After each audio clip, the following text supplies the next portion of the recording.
Doctor Mohammad ইউনূসের কপালটা আসলেই ভিন্ন। একটা পর্যায়ে সারা বিশ্বব্যাপী তিনি পরিচিত হয়েছেন একজন সফল ব্যবসায়ী। তবে রাজনীতি করার যে শখটা ছিল, সেই 111 সরকারের পর সেটা চিরতরে ওনার মিটা গেছিল। কিন্তু ভাগ্য কি জিনিস দেখেন, ডক্টর মোহাম্মদ ইউনূসের কপালটা আসলে অন্যরকম। আমাদের লোকাল ভাষায় বলে যে পাঁচাঙ্গুল্লা কপাল বা সাম কপাল, কপাল রে ভাই। যে সিস্টেমে তিনি বাংলাদেশ নামক রাষ্ট্রটার সর্বোচ্চ পদে আসীন হয়েছেন, এরপর ওনার বিভিন্ন কর্মকাণ্ডের মাধ্যমে ব্যক্তি ইউনূস নিজেকে আলোকিত করছেন। আবার রাজপথ গরম হওয়ার আলামত লক্ষ্য করা যাচ্ছে। বাংলাদেশে দুটি ঘটনা ঘটেছে। একটা একেবারে আন্তর্জাতিক অঙ্গন সহ সারা বিশ্বব্যাপী সবার চোখের সামনে, আরেকটি ঘটেছে প্রাইভেট বাংলাদেশের সেনা ক্যান্টনমেন্টে, একটি সকালবেলা আরেকটি দুপুরবেলা। নতুন খেলায়ও ভারতের পুরনো পরাজয়। নরেন্দ্র মোদীর দেশ ভারত বেশি লাভ করতে গিয়ে নিজেদের ক্ষতি করছে বেশি। কারণ বাংলাদেশের ট্রান্সশিপমেন্ট সুবিধা বাতিল করতে গিয়ে ঝুঁকিতে পড়েছে সেভেন সিস্টার্স ও চিকেন নেক ভিত্তিক বাণিজ্য। মোদী কথা বলেন গলার জোরে, আর ডক্টর ইউনূস কথা বলেন কাজের জোরে। শুনতে যেমন লাগছে শক্তিশালী, তেমনি এর ভেতরে লুকিয়ে আছে দুই দেশের নেতৃত্বের পার্থক্য। একজনের নেতৃত্ব চলে আবেগ, ভাষণ আর দেশপ্রেমের নাটকের সংলাপে, আর অন্যজনের নেতৃত্ব চলে কার্যকর সিদ্ধান্ত, বাস্তব উন্নয়ন আর নীরব অথচ বিস্ময়কর সাফল্যে। বাংলাদেশ নিয়ে মার্কিন নতুন প্রশাসন রীতিমতো গবেষণা শুরু করেছেন। দফায় দফায় কর্মকর্তারা আসছেন, তাদের মধ্যে সামরিক কর্মকর্তারা এসেছেন, সিভিল অ্যাডমিনিস্ট্রেশনের কর্মকর্তারা এসেছেন। এখন এই পর্যায়ে সবচেয়ে উচ্চপদস্থ কর্মকর্তারা আসছেন। নতুন এই সরকার ক্ষমতা আসার পর এই যাবৎকালের সর্বোচ্চ ক্ষমতা সম্পন্ন দুই প্রতিনিধি দল। দর্শক বন্ধুরা, আসসালামু আলাইকুম। নতুন একটা ভিডিওতে জানাচ্ছি আপনাদের স্বাগতম। এই মাত্র পাওয়া তাজা এবং গরম খবর। আজকের এই ভিডিওতে আপনারা দেখতে চলেছেন বর্তমান প্রেক্ষাপটের আলোচিত এবং সমালোচিত সকল খবরগুলি। আশা রাখবো সম্পূর্ণ ভিডিওটি দেখে যাবেন, একটু স্কিপ করবেন না। সম্পূর্ণ ভিডিওটি দেখলে অনেক কিছু জানতে পারবেন এবং বুঝতে পারবেন। সেই সাথে আজকের এই ভিডিওটি খুবই চাঞ্চল্যকর এবং রোমাঞ্চকর হতে চলেছে। আশা রাখবো সম্পূর্ণ দেখবেন। দর্শক বন্ধুরা, আমি আর বেশি কথা বাড়াতে চাচ্ছি না, সরাসরি আপনাদের বিস্তারিত ভিডিওতে নিয়ে যাব। তার আগে আপনাদের কাছে ছোট্ট একটা রিকোয়েস্ট করবো, যারা এরকম ভিডিও দেখতে পছন্দ করেন এই চ্যানেলটি সাবস্ক্রাইব করে পাশে থাকা বেল আইকনটি বাজিয়ে রাখবেন। ইতিমধ্যে যারা সাবস্ক্রাইব করে দিয়েছেন তাদের জানাচ্ছি অসংখ্য ধন্যবাদ। দর্শক বন্ধুরা, চলুন তাহলে এই ভিডিওতে একটি লাইক করে দিয়ে আমরা বিস্তারিত ভিডিওগুলো মোবাইলের স্ক্রিন থেকে ধারাবাহিকভাবে একের পর এক দেখে আসি। চীনে গিয়ে ভারতের নিন্দা করে এসেছিলেন বাংলাদেশের অন্তর্বর্তী সরকারের প্রধান উপদেষ্টা মোহাম্মদ ইউনূস। বলেছিলেন, ভারতের উত্তর পূর্বের রাজ্যগুলি ল্যান্ডলকড, তাদের সমুদ্রপথের সঙ্গে কোনো যোগাযোগ নেই। এই এলাকার সমুদ্রপথের একমাত্র অভিভাবক আমরাই, অর্থাৎ বাংলাদেশ। ইউনূসের ওই মন্তব্য ভালোভাবে নেয়নি ভারত। প্রতিলোভে তাঁতি নষ্ট, এই প্রবাদটির সাথে নিশ্চয়ই আপনারা সবাই পরিচিত। ভারতের সাথে এই প্রবাদটি যেন পুরোপুরি মিলে যায়। নতুন খেলায়ও ভারতের পুরনো পরাজয়। নরেন্দ্র মোদীর দেশ ভারত বেশি লাভ করতে গিয়ে নিজেদের ক্ষতি করছে বেশি। কারণ বাংলাদেশের ট্রান্সশিপমেন্ট সুবিধা বাতিল করতে গিয়ে ঝুঁকিতে পড়েছে সেভেন সিস্টার্স ও চিকেন নেক ভিত্তিক বাণিজ্য। বাংলাদেশের অন্তর্বর্তী সরকারের প্রধান উপদেষ্টা ডক্টর মোহাম্মদ ইউনূসও যদি পাল্টা ব্যবস্থা নেয়, তাহলে নামবে বিষাদের ছায়া, আনন্দ পরিণত হবে শোকধ্বনিতে। কারণ বাংলাদেশ হয়েই বড় বাণিজ্য করে এই রাজ্যগুলো, পণ্য পরিবহনে পায় বিশাল সুবিধা। বাংলাদেশ ট্রানজিট বাতিল করলে এসব রাজ্যের বাণিজ্য খরচ বেড়ে যাবে বহুগুণ। সুতরাং বাংলাদেশের ট্রান্সশিপমেন্ট সুবিধা বাতিল ইস্যুতে বাংলাদেশের খুব বেশি ক্ষতি না হলেও দীর্ঘমেয়াদে বিপদে পড়বে ভারত। বিস্তারিত থাকছে আজকের এই ভিডিওতে। তবে তার আগে আসুন দেখে আসি এ নিয়ে কি বলছে পশ্চিমবাংলার মিডিয়া। একেই বলে শাকরার ঠুকঠাক, কামারের এক ঘা। কয়েকদিন আগেই চীনে গিয়ে ভারতের নিন্দা করে এসেছিলেন বাংলাদেশের অন্তর্বর্তী সরকারের প্রধান উপদেষ্টা মোহাম্মদ ইউনূস।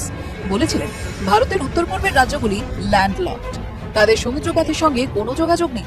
এই এলাকার সমুদ্রপথের একমাত্র অভিভাবক আমরাই, অর্থাৎ বাংলাদেশ। ইউনূসের ওই মন্তব্য ভালোভাবে নেয়নি ভারত। বিদেশমন্ত্রী এস জয়শঙ্করের তীব্র প্রতিবাদের মুখে পড়ে ঢোক গিলতে হয় ইউনূসকে। কিন্তু এবার মোদী সরকার যে সিদ্ধান্ত নিল, তাতে বাংলাদেশকে উচিত শিক্ষা দেওয়া হলো বলেই মনে করছে আন্তর্জাতিক সম্পর্ক বিশেষজ্ঞরা। কি সিদ্ধান্ত ভারতের?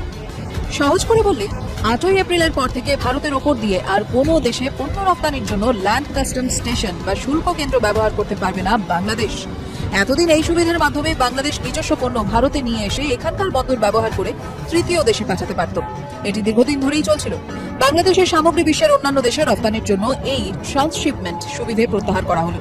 এর জন্য কেন্দ্রীয় পরোক্ষ কর ও শুল্ক বোর্ড 2020 সালের জুন মাসের একটি নিয়ম বাতিল করল, যা বাংলাদেশের পণ্য ভিন দেশে রপ্তানির জন্য ভারতীয় বন্দর ও বিমানবন্দরের ল্যান্ড কাস্টম স্টেশন ব্যবহার করতে দিল। এতে ভুটান, নেপাল, মায়ানমারের পণ্য পাঠাতে ভারতের পরিকাঠামোকে ব্যবহার করে এক ছাদের নিচে সব সুযোগ সুবিধা পেত বাংলাদেশি ব্যবসায়ীরা।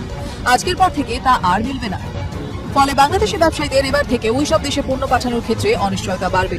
সময়ও বেশি লাগবে, খরচও বেশি হবে। বাংলাদেশের জন্য কি প্রভাব পড়বে? বাংলাদেশ এখন আর ভারতীয় ভূখণ্ড ব্যবহার করে সহজে নেপাল বা ভুটানে পণ্য পাঠাতে পারবে না। এতে করে বাংলাদেশের রপ্তানি খরচ অনেক বেড়ে যাবে, বিশেষ করে বস্ত্রশিল্প। বাংলাদেশকে সমুদ্রপথ বা আকাশপথে রপ্তানির বিকল্প ভাবতে হবে, যা তুলনামূলকভাবে ব্যয়বহুল। লজিস্টিক সমস্যা ও সময়ে পণ্য পৌঁছতে দেরি, ফলে প্রতিযোগিতায় পিছ হবে। বিদেশ মন্ত্রক জানিয়েছে, ভারতীয় বিমানবন্দর এবং বন্দরগুলির এলসিএস গুলিতে বাংলাদেশে পণ্যবাহী ট্রাক শিপমেন্ট এসে ভিড় জমাত। এতে ভারতীয় ব্যবসায়ীদের অতিরিক্ত সময় ও টাকা খরচ হচ্ছিল। ব্যবসায়ীদের মতে, ভারতের এই এক সিদ্ধান্তে বাংলাদেশের পণ্য রপ্তানি ও ব্যবসায় ব্যাপক প্রভাব পড়তে চলেছে, বিশেষত ঢাকার বস্ত্র রপ্তানি এতে প্রত্যক্ষভাবে প্রভাবিত হবে। এতদিন ধরে ট্রান্সশিপমেন্ট সুবিধা ব্যবহার করে ভুটান, নেপাল ও মায়ানমারে প্রচুর পণ্য পাঠাতো বাংলাদেশ, বিশেষত জামাকাপড়। ভারতের মাটি, বায়ুপথ ও বন্দরের এলসিএস ব্যবহার করে অনেক কম খরচ ও কম সময়ে ভিন দেশে পণ্য পাঠাতো বাংলাদেশ। কিন্তু এবার সেই সুযোগ বন্ধ হলো। ভারত ও বাংলাদেশের কিছু গুরুত্বপূর্ণ এলসিএস: বাংলাদেশের বেনাপোল থেকে ভারতের পেট্রাপোল, হিলি থেকে ভারতের হিলি, বুড়িমারি থেকে চ্যাংরাবান্ধা, আখাউড়া থেকে আগরতলা। কিন্তু সম্প্রতি চীনে গিয়ে নিজের পায়ে নিজেই কুড়োল মেরে এলেন ইউনুস। অনেক বড় বড় কথা বলে এসেছেন। নিজেদের সমুদ্রের অভিভাবক বলে চীনকে বিনিয়োগ করার জন্য আহ্বান জানান। বলেন, বাংলাদেশে আসুন, ব্যবসার জন্য প্রচুর জিনিস বানান, বিক্রির জন্য বাংলাদেশের বাজার উন্মুক্ত করে রেখেছি। চীনের সঙ্গে বাংলাদেশের এই দোস্তি শুরু থেকেই ভারত ভালো চোখে দেখেনি। তারপর যখন শিলিগুড়ির চিকেন স্নেকের কাছে বাংলাদেশের মাটিতে চীনকে বিমান ঘাঁটি তৈরির আহ্বান জানিয়ে বসেন ইউনুস, তখন ভারত আর চুপ করে বসে থাকেন। ভারতের এই সিদ্ধান্ত বাংলাদেশের রপ্তানিতে কতটা প্রভাব ফেলে সেই উত্তর সময় দেবে। TV9 বাংলা। অর্থনৈতিক বিশ্লেষকদের মতে, দীর্ঘমেয়াদে ভারতের এই সিদ্ধান্ত তাদের জন্যই বেশি ক্ষতিকর হতে পারে। তাদের রাজস্ব হ্রাস ও আঞ্চলিক ভাবমূর্তি পড়বে ক্ষতির মুখে। ইতিমধ্যেই বাংলাদেশের ব্যবসায়ীরা বিকল্প বের করে ফেলেছেন। সেই সাথে শাহজালাল আন্তর্জাতিক বিমানবন্দরের তৃতীয় টার্মিনাল চালু হলে বাংলাদেশ থেকেই কার্গো হ্যান্ডেলিং সক্ষমতা বেড়ে যাবে কয়েক গুণ। এর ফলে বিদেশ নির্ভরতা কমে যাবে। বিশেষজ্ঞরা মনে করেন, ভারতের ট্রান্সশিপমেন্ট সুবিধা প্রত্যাহারের ফলে বাংলাদেশের বাণিজ্যে বড় ধরনের বিঘ্ন ঘটার সম্ভাবনা নেই। তারা মনে করছেন, বাংলাদেশ ট্রান্সশিপমেন্ট সুবিধার উপর খুব বেশি নির্ভর করে না। তবে মাঝে মাঝে ঢাকা বিমানবন্দরের উপর চাপ কমাতে এই সুবিধা ব্যবহার করা হয়। ফলে এই সুবিধা বাতিল বাংলাদেশের বাণিজ্যে উল্লেখযোগ্য ব্যাঘাত ঘটাতে পারবে না। সুতরাং শেয়ার পণ্ডিত ভারত নিজের গলায় ভাঙা হাড়ি বাঁধিয়ে ঘুরছে। তারা বেশি চালাকি করতে গিয়ে বিপদ ডাকছে। অনেকেই মনে করছেন, ঢাকাকে চাপে ফেলতেই দিল্লি এই কুটচাল চালছে। তবে তারা কোনো রকম সুবিধা করতে পারছে না, উল্টো নিজেদের কাঁধেই বিপদ ডেকে আনছে। এমনটা যদি আপনিও মনে করেন, তাহলে কমেন্ট বক্সে ইয়েস লিখে জানিয়ে দিন আমাদের। সেই সাথে ভিডিও শেয়ার করে দেখার সুযোগ করে দিন আপনার বন্ধুদের। ডক্টর মোহাম্মদ ইউনূসের কপালটা আসলেই ভিন্ন। একটা পর্যায়ে সারা বিশ্বব্যাপী তিনি পরিচিত হয়েছেন একজন সফল ব্যবসায়ী। তবে রাজনীতি করার যে শখটা ছিল, সেই 111 সরকারের পর সেটা মানে চিরতরে ওনার মিটা গেছিল। কিন্তু ভাগ্য কি জিনিস দেখেন, ডক্টর মোহাম্মদ ইউনূসের কপালটা আসলে অন্যরকম। মানে আমাদের লোকাল ভাষায় বলে যে পাঁচাঙ্গুল্লা কপাল বা সান কপাল, কপাল রে ভাই। যে সিস্টেমে তিনি মানে বাংলাদেশ নামক রাষ্ট্রটার সর্বোচ্চ পদে আসীন হয়েছেন, এরপর ওনার বিভিন্ন কর্মকাণ্ডের মাধ্যমে ব্যক্তি ইউনূস নিজেকে আলোকিত করছেন। উপদেষ্টা পরিষদ নিয়ে অনেক মন্তব্য আছে, তবে ওনার ব্যক্তি কাজেও দুইটা মন্তব্যের জায়গা সমালোচকরা খুঁজে পায়। এক হচ্ছে, উনি সর্বোচ্চ পদ পাওয়ার পরে ওনার বিরুদ্ধে যে মামলাগুলো ছিল সেগুলো নাই হয়ে গেছে। ইভেন ওনার বিরুদ্ধে যে করের একটা ইস্যু ছিল, 600 কোটি না কত কোটি টাকা, এটাও কিন্তু মাপ পাইছেন। গ্রামীণ ব্যাংকেও লম্বা সময়ের জন্য একটা সুবিধা দেওয়া হয়েছে, এটা নিয়ে সমালোচকরা সমালোচনা করেন। কিন্তু এর বাহিরে বাংলাদেশের বর্তমান যে পরিস্থিতি, সেটাকে পরিবর্তনের জন্য বলেন, বিশ্বব্যাপী এই মুহূর্তে যে কনসার্ন পাচ্ছেন এগুলোর জন্য বলেন, বা আগামী বাংলাদেশে লুটপাট, দুর্নীতি, চাঁদাবাজি এগুলো মুক্ত বাংলাদেশ বলেন, এগুলোর জন্য জনগণের একটা অংশ, সব জনগণ আমরা বলতে পারি না, জনগণের একটা অংশ চাচ্ছে তিনি যেন ক্ষমতায় থাকেন।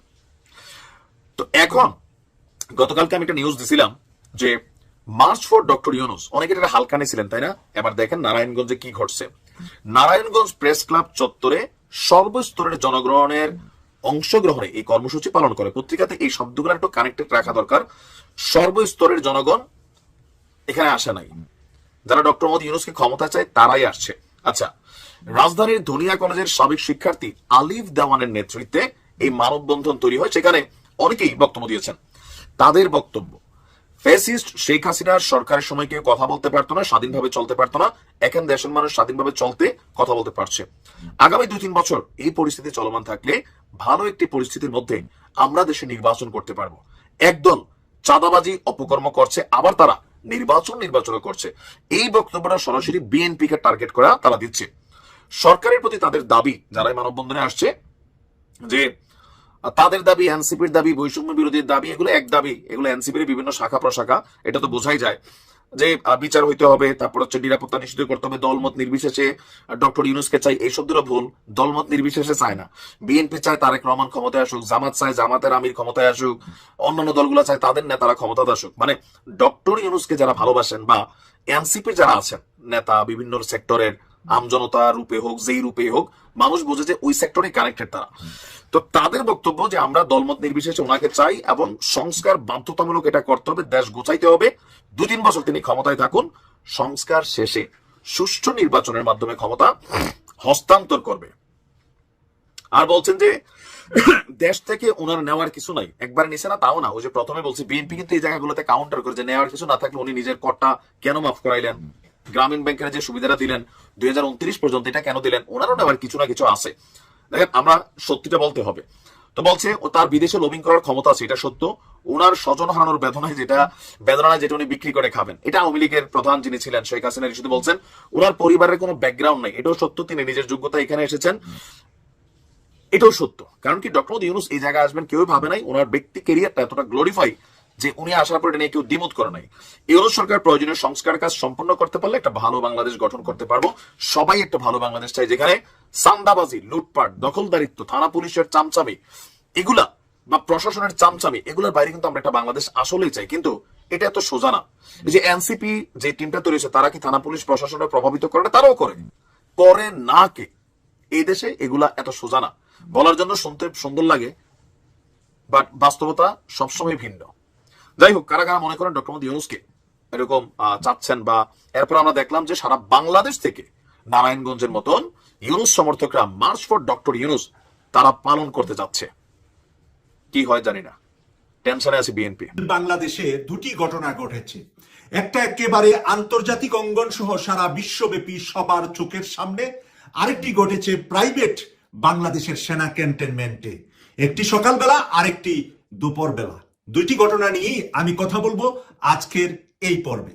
প্রিয় দর্শক, এই দুইটি জায়গার কমান্ডার যিনি ছিলেন, প্রধান কমান্ডার হিসাবে যাকে আমরা সর্বশেষ দেখতে পেয়েছি, তিনি হলেন আমার দেশ পত্রিকার সম্পাদক জনাব মাহমুদুর রহমান।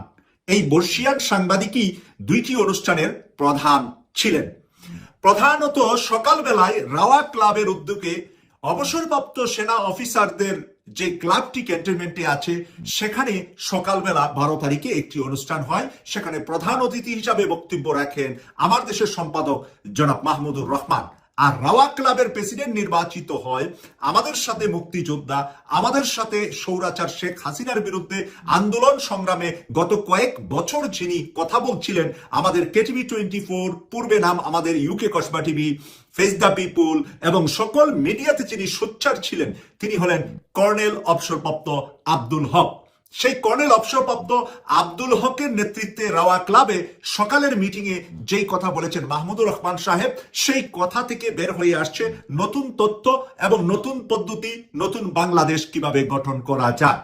নতুন বাংলাদেশ গঠনের মধ্যে উনি প্রস্তাব রেখেছেন ডক্টর মোহাম্মদ ইউনূস স্যারকে ইঙ্গিত করে যে আগামী সংসদ নির্বাচনের সাথে প্রেসিডেন্ট নির্বাচন সহ হবে। প্রেসিডেন্ট নির্বাচনের জন্য জনগণ একটি ভোট দিবে প্রেসিডেন্টকে, আর সংসদ সদস্যদেরকে একটি করে ভোট দিবেন। এট এ টাইম একজন প্রার্থী থাকবেন প্রেসিডেন্ট, আরেকজন প্রার্থী থাকবেন সংসদ সদস্য। সংসদ সদস্য 300-র ভিতরে যারা মেজরিটি আসন পাবে, তারা পার্লামেন্ট গঠন করে, তারা প্রধানমন্ত্রী সহ বিভিন্ন মন্ত্রী পরিষদ গঠন করে রাষ্ট্র পরিচালনা করবেন। আর প্রেসিডেন্ট একক, প্রত্যেক দল থেকে একাধিক প্রার্থী থাকতে পারেন। প্রত্যেক দলে একজন হলে 4জন, 5জন, 7জন, যেই কয়জন বাংলাদেশের নাগরিকদের ভিতরে যারা আগ্রহ সরাসরি প্রেসিডেন্ট পদ্ধতিতে নির্বাচন করে প্রেসিডেন্ট হওয়ার জন্য, তারা প্রেসিডেন্ট প্রার্থী হবেন। তখন আর কোনো রাজনৈতিক দলেরই হতে হবে তা নয়, কোন অরাজনৈতিক ব্যক্তিও প্রেসিডেন্ট প্রার্থী হতে পারবেন।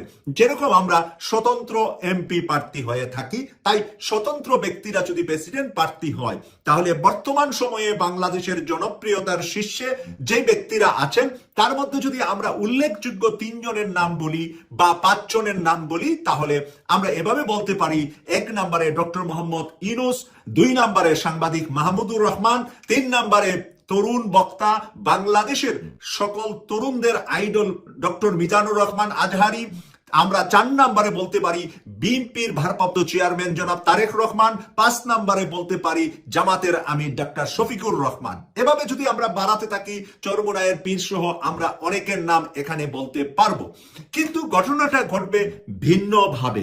এই 5 থেকে 7-এর ভিতরে একটি নাম চলে আসবে সকলের সমর্থন, একটি নামের বিপরীতে শুধুমাত্র তারেক রহমানের নামটাই হয়তোবা থাকবে বিএনপির পক্ষ থেকে, বা বিএনপি অন্য কাউকে প্রেসিডেন্ট প্রার্থী দিবেন।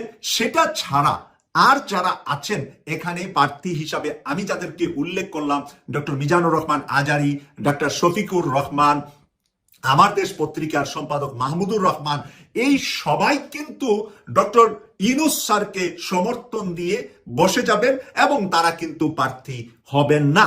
তারা হয়তোবা সংসদে যাবেন, সংসদে গিয়ে ওই সংসদের পক্ষ থেকে ডক্টর মোহাম্মদ ইউনূসকে সহযোগিতা করবেন। তারা সকলেই হয়তোবা মন্ত্রী হবেন সরকারি দলে গেলে, বিরোধী দলে গেলেও তারা বিরোধী হিসাবে জোরালো ভূমিকা পালন করবে।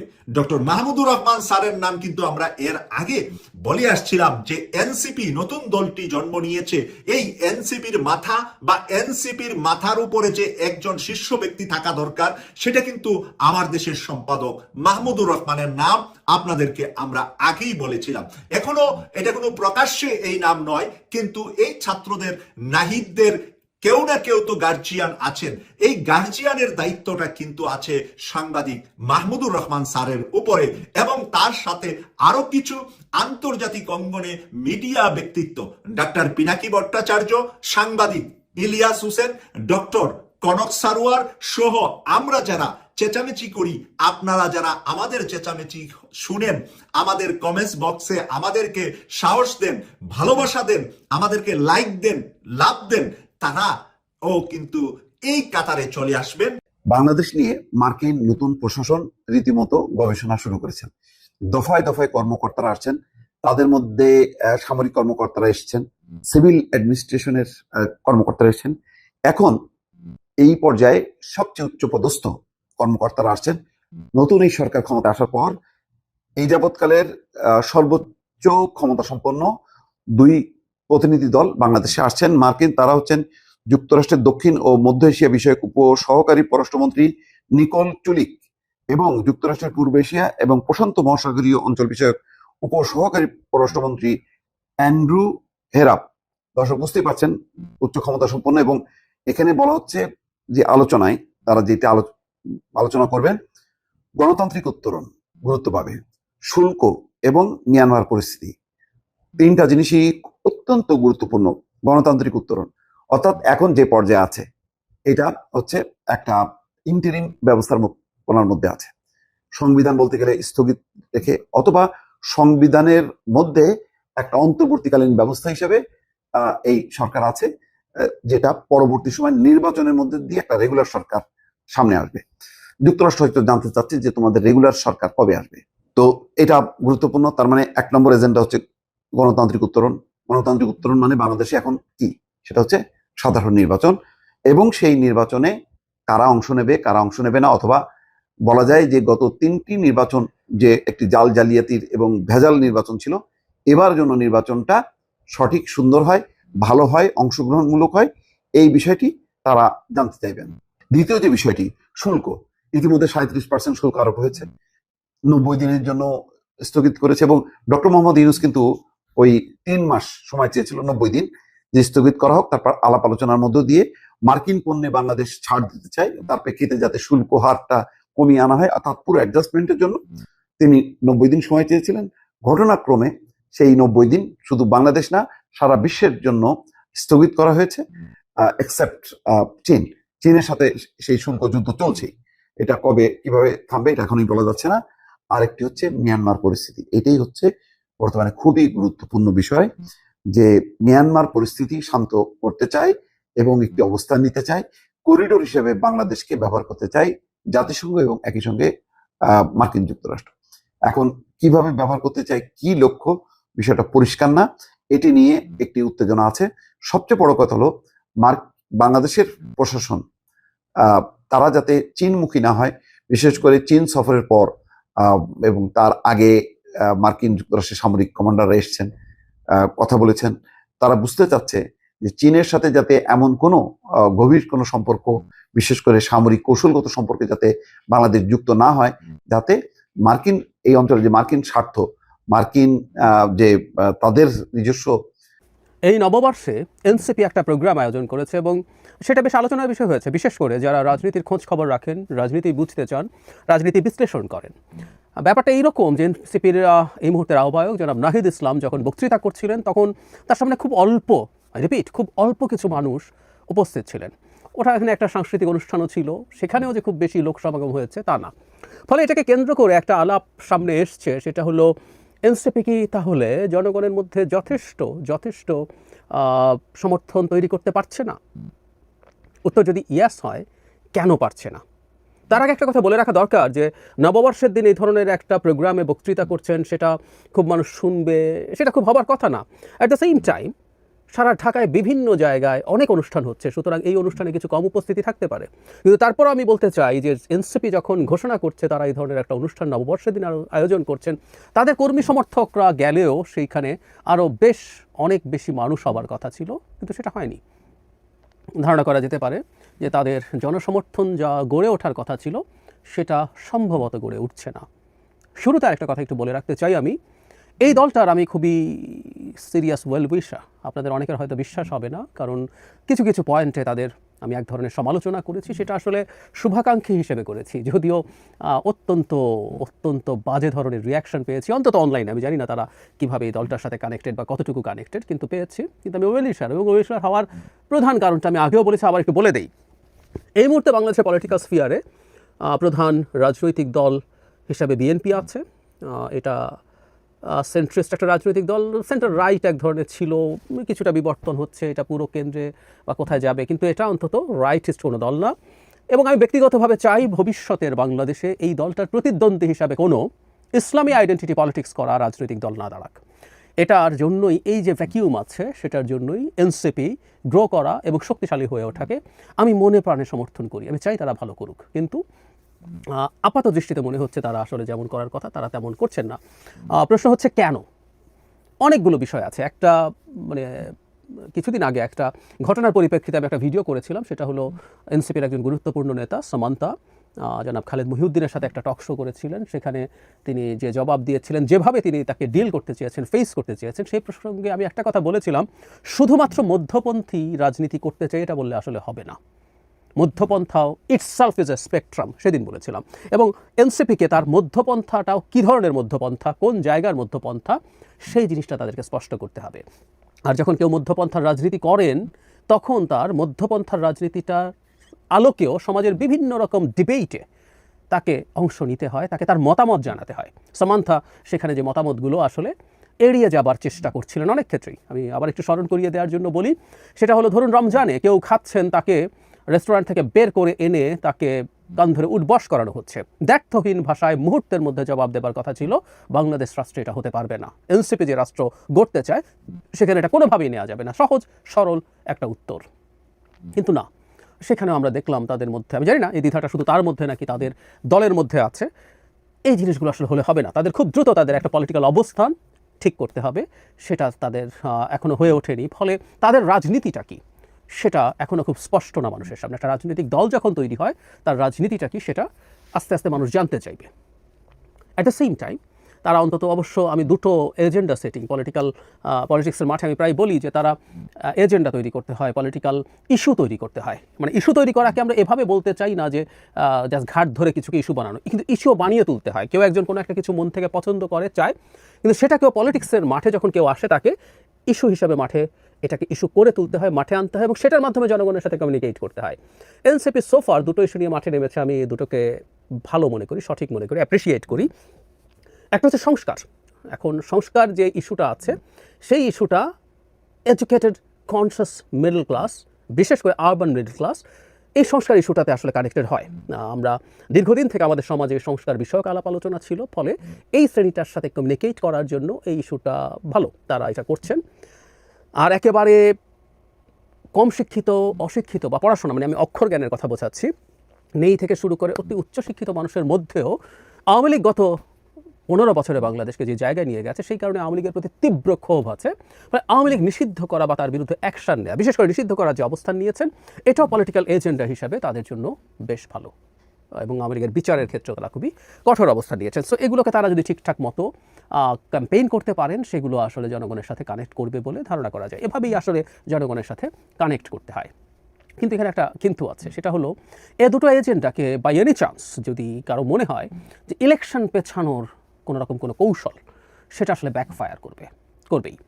ফেসবুকে ইকো চেম্বারে বসে যদি আমরা কেউ মনে করি দেশের প্রায় সব জনগণ ডক্টর ইউনূস সরকারকে 5 বছর রেখে দিতে চায়, এটা খুব বড় ভুল ধারণা বলে আমি মনে করি। আমিও চারপাশে দেখি, এমনকি শুধু ফেসবুক না, আমি আমার আশপাশে ভার্চুয়াল, আমরা বলি না ভার্চুয়াল না, অ্যাকচুয়াল জীবনেও আমি কিছু কিছু মানুষকে দেখছি যে এই সরকার 5 বছর থেকে গেলে কি সমস্যা, এটা কিন্তু আমরা এটা সেটা করিয়ে নেব, এই পারসেপশন নেই তা না, কিন্তু এটাই মেজরিটির চিন্তা। এই বোধে যদি কেউ থাকেন তাহলে আসলে প্রবলেম হবে। তারা যদি সেটাকে যদি কিন্তুর মাধ্যমে আসলে রিডিং বিটুইন লাইন্স, আমার কাছে অ্যাটলিস্ট মনে হয় তারা এগুলোর মাধ্যমে এই সরকারকে এক্সটেন্ড করতে চাইছেন। এই সরকারকে এক্সটেন্ড করার ক্ষেত্রে তাদের দুটো বড় বিপদ আছে। একটা হলো যারা নির্বাচনটা খুব, মানে আমি পলিটিক্যাল পার্টির কথা বলছি না, বহু বছর এই দেশের মানুষজন নির্বাচনে ভোট দেয় না, বহু বছর হয়ে গেছে।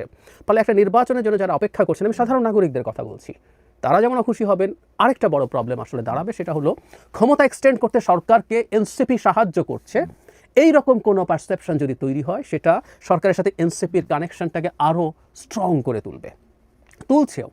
শুধু সেটা না, আমি খুব অবাক হয়ে দেখি সরকার কোথায় কোথায় সফল হলো সেটাকে এনসিপির নেতারা টকশোতে গিয়ে ডিফেন্ড করছেন। আমি যে কেউ যখন সমালোচনা করছে এনসিপি ডিফেন্ড করছে, আমি ঠিক জানি না, মানে এবং খুব অ্যাগ্রেসিভ ঢঙে, মানে আমি এটাও খুব অবাক হয়েছে। এটা থিওরিটিক্যাল ডিবেট না, ব্যাপারটা এরকম যে তাদের খুব গায়ে লাগছে সরকারের সমালোচনা করলে।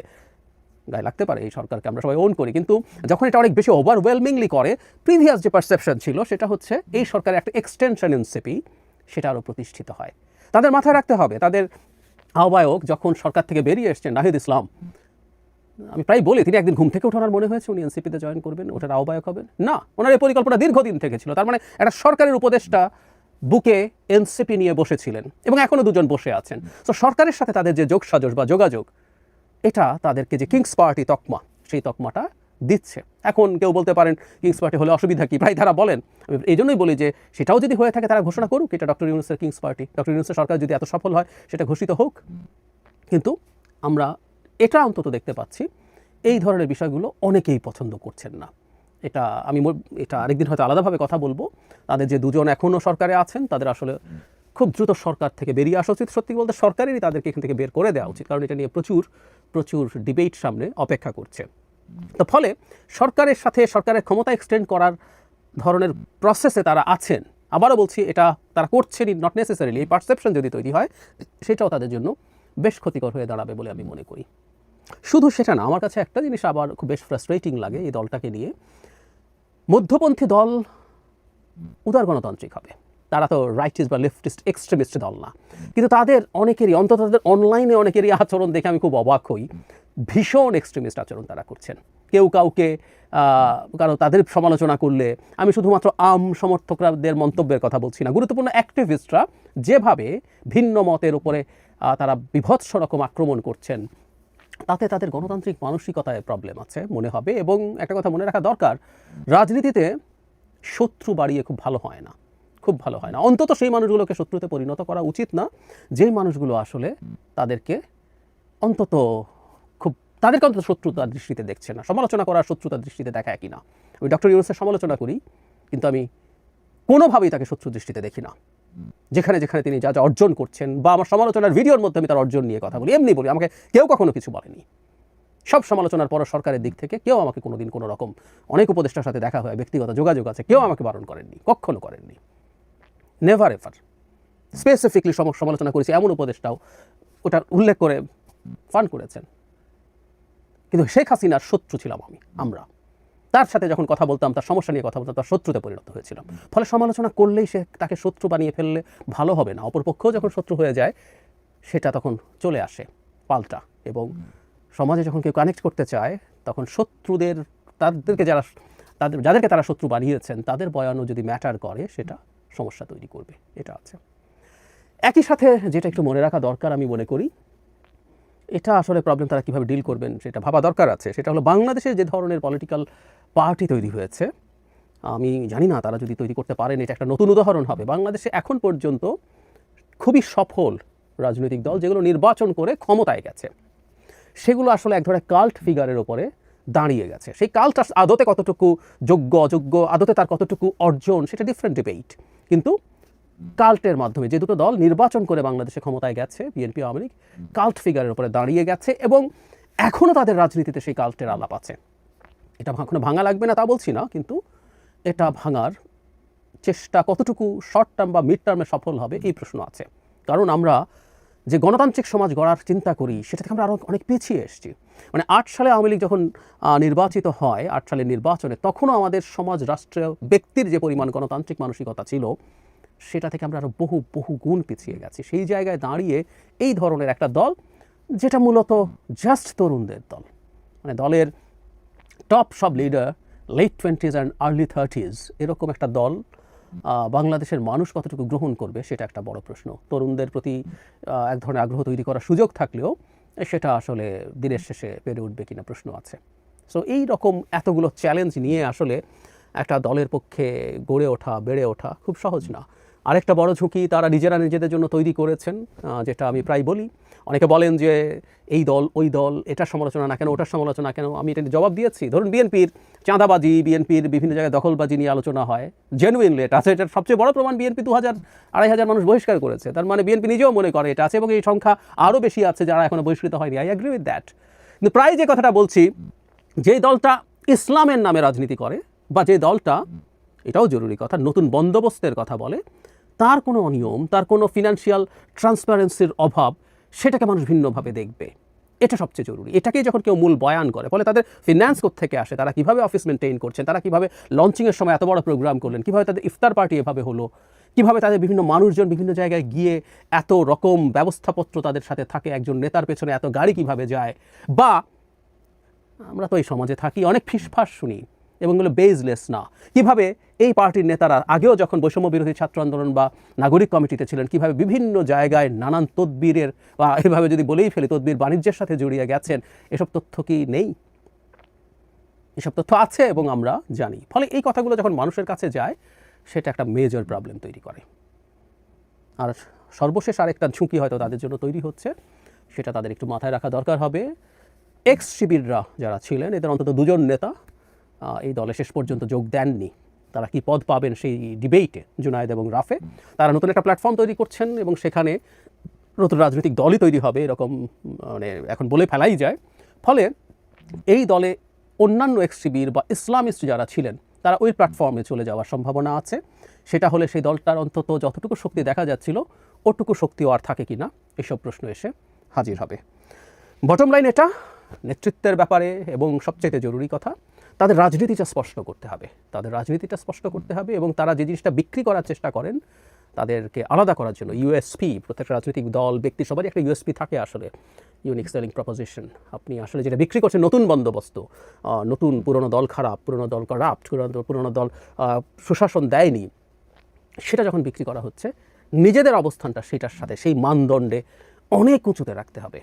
এখন তারা সেটা যদি রাখতে না পারেন, তাদের র্যাদার এই আলাপগুলো থেকেই সরে আসা উচিত, সো দ্যাট এটা আমাদের প্রিভিয়াস বিএনপি আওয়ামী লীগের মতোই আরেকটা দল, তখন দেখা যাবে তাদের উপর এই সমালোচনার পরিমাণ কম আসতে পারে। যদি সেটা রাখেন, সেই স্ট্যান্ডার্ডটা মেনটেন করতে হবে।